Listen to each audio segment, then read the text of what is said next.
Hi friends, అందరికీ నమస్కారం. ఈరోజు ఫిబ్రవరి 24వ తారీఖు 2026వ సంవత్సరం.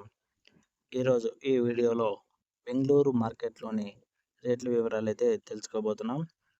ఇక లేట్ చేయకుండా ఆ వివరాలంటే ఒకసారి చూసేద్దాం. ఈరోజు బెంగళూరు మార్కెట్కి 147 టన్నులు చిన్నికలు అయితే వచ్చినాయి. రేట్ల విషయానికి వస్తే ఈరోజు 28,000 రూపాయలతో నుంచి మొదలైంది. ఇక మధ్యస్థంగా మాత్రం 35,000 అయితే పోవడం అయితే జరిగింది. టాప్ రేట్ విషయానికి వస్తే 40,000 అనేది ఈరోజు బెంగళూరు మార్కెట్లో టాప్ రేట్గా పోవడం అయితే జరిగింది. బెంగళూరు మార్కెట్ నిన్నటితో పోలిస్తే ఈరోజు ₹2 రైజ్ అయింది.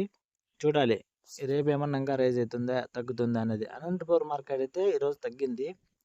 అది రేపు ఏమన్నా పెరుగుతుందా అలాగే ఉంటుందా అనేది రేపు చూద్దాం ఒకసారి. ఓకేనా ఫ్రెండ్స్, నచ్చితే లైక్ కొట్టండి. Thank you for watching. జై హింద్.